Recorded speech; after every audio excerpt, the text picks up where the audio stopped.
وہ پروردگار جس کو قسم اٹھانے کی ضرورت نہیں ہے، وہ اللہ تعالیٰ قسم اٹھا کے ارشاد فرما رہا ہے وَالْعَصْرِ إِنَّ الْإِنسَانَ لَفِي خُسْرٍ، یعنی ہم قسم اٹھاتے ہیں تاکہ ہماری بات لوگ مان لیں۔ جب کوئی کسی کی بات کو نہیں مانتا تو اپنی بات کو منوانے کے لیے ہم قسم کا سہارا لیتے ہیں۔ تو جو خالق ہے پوری کائنات کا، جو رازق ہے، جو پروردگار ہے، جس کے سامنے ساری کائنات سجدہ کرتی ہے، وہ اللہ کو قسم اٹھانے کی ضرورت نہیں ہے، مگر پھر بھی اللہ ہمیں قسم اٹھا کر بتا رہا ہے کہ اس زمانے کی قسم ان الانسان لفی خسر، بے شک ہر انسان خسارے میں ہے، گھاٹے میں ہے، نقصان میں ہے۔ یعنی یہ اللہ نے ہر بندے کی کیفیت کو بتایا، مگر اب اللہ استثناء کر رہا ہے کہ ہر بندہ خسارے میں ہے مگر بچ سکتا ہے۔ کس طرح؟ کون بچے گا؟ فرمایا الا الذین، وہ لوگ آمنوا جو ایمان لے کر، جو صاحب ایمان ہے وہ اس خسارے سے بچ جائیں گے۔ صرف ایمان لانا کافی ہے۔ فرمایا وَعَمِلُوا الصَّالِحَاتِ، اس ایمان کے ساتھ عمل صالح بھی بجا اور حق کے دامن کو تھامے رکھیں اور صبر کے دامن کو کبھی نہ چھوڑیں۔ یعنی اس میں اللہ نے پہلی بار قسم اٹھانے کے بعد جو فرمایا کہ ہر انسان خسارے میں، یہ دنیا جس میں ہم آج زندگی بسر کر رہے ہیں یہ حرام گاہ نہیں ہے، بلکہ یہ امتحان گاہ ہے۔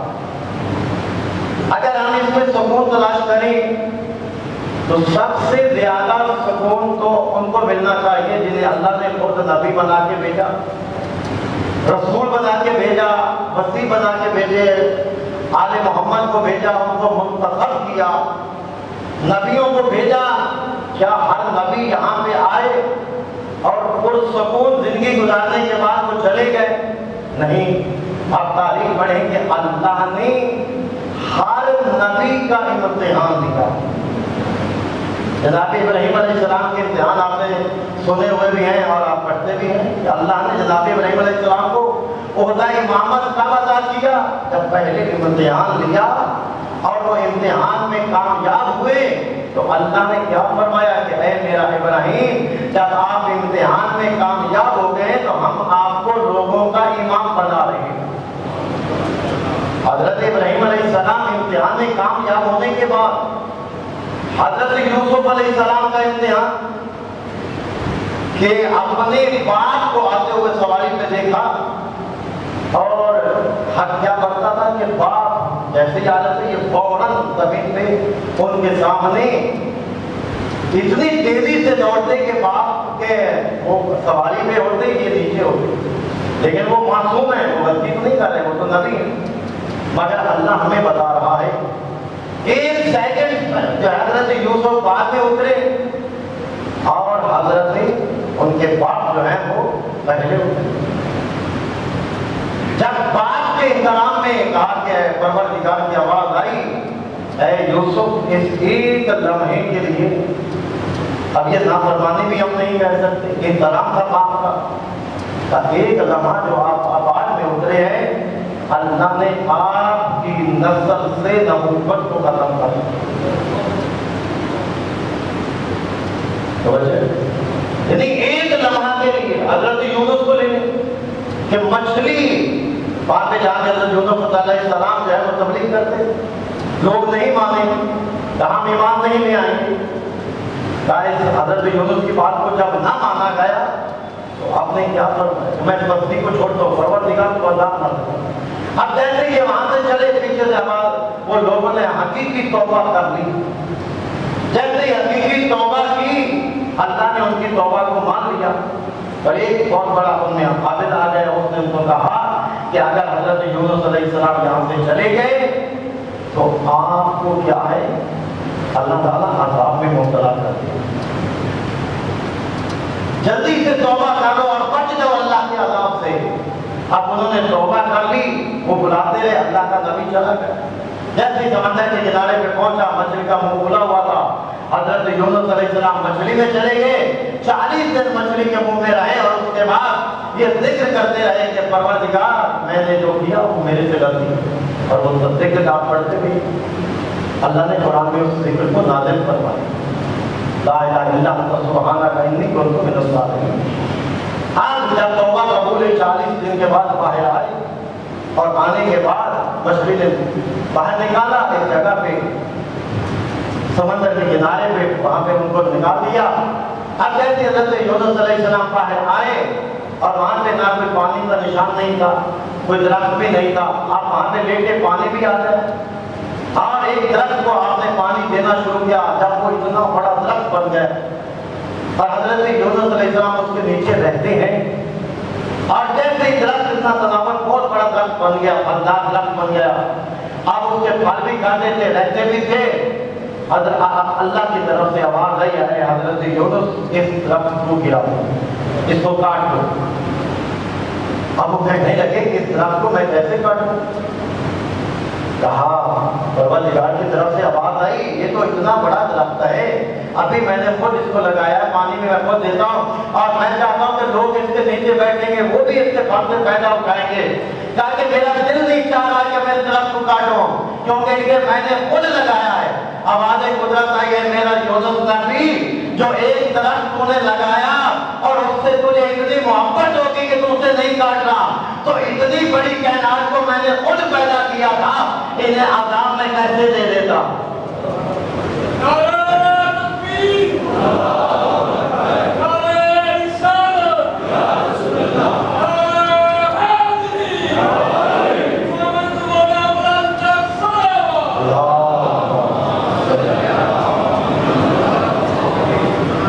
تو یہ دنیا ہم جسے سمجھتے ہیں کہ ہمیں یہاں پہ سکون ملتا ہے، مگر سکون کہاں پہ ملے گا؟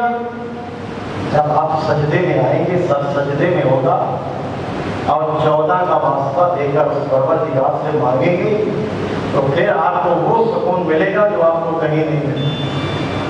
جب ہم نماز شب کے لیے بندہ اٹھتا ہے تو اللہ فخر کرتا ہے ملائکہ کے اوپر، کہ آپ یہی کہہ رہے تھے نا کہ پروردگار عبادت چلتی ہے تو ہم کافی ہیں، کہا یہ میرا بندہ کہ ابھی تو میں نے اذان بھی نہیں دی، یعنی اذان کا وقت بھی نہیں ہوا، لوگوں نے اذان بھی نہیں دی، مسجد کی طرف نہیں گیا، مگر میرا یہ بندہ بالکل آئے میرے گھر میں آ رہا ہے۔ تو یہ کتنا بڑا وہ کریم پروردگار ہے، کہا سجدے میں جب سر رکھتے ہیں اور آپ چاہتے ہیں کہ ہمیں سکون ملے، تو سکون کو اللہ نے عبادت میں مخفی رکھا۔ وہ عبادت جس کا اللہ عبادت کا محتاج نہیں ہے، ہم ہی محتاج ہیں، وہ تو یہ طرف اللہ تعالیٰ ہمارے سجدے کا محتاج نہیں ہے۔ اگر ساری دنیا سجدہ کرے تو پروردگار کے اس میں خدائی میں کوئی فرق نہیں آتا، اور اگر ساری دنیا انکار دے تو پروردگار کے اس میں فرق نہیں آتا، مگر ہمارے معصوم فرماتے ہیں کہ ہمارا شیعہ وہی ہے، اگر 1000 گھر ہو اور اس میں کوئی آگے پوچھے کہ یہاں پہ جو سب سے زیادہ ایماندار ہے وہ کون ہے، جو سب سے زیادہ عبادت گزار ہے وہ کون ہے، جو سب سے زیادہ سچ بولتا ہے وہ کون ہے، تو کہا اگر 1000 بندہ بھی ہو یا اس سے زیادہ تو ہاتھ کسی اور جگہ پہ نہ جائے، بلکہ یہی کہا جائے کہ یہ جو امام جعفر صادق کا ماننے والا ہے یہی سچا ہے۔ صلوات پڑھیے محمد علیہ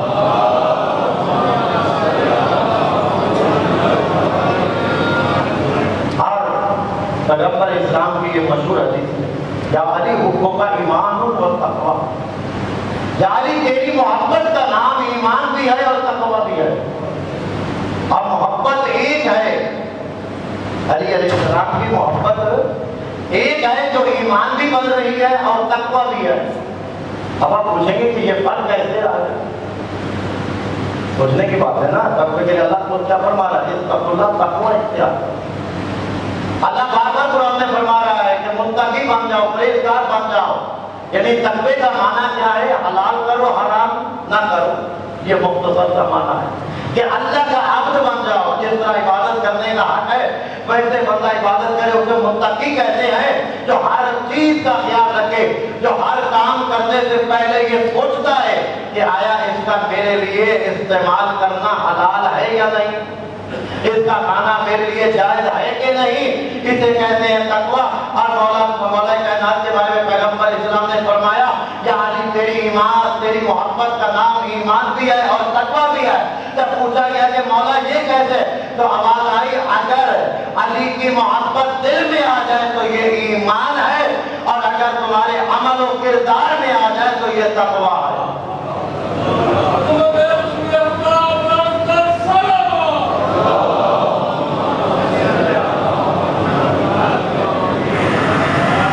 اور اللہ تعالیٰ قرآن مجید میں سورہ ملک میں ارشاد فرماتا ہے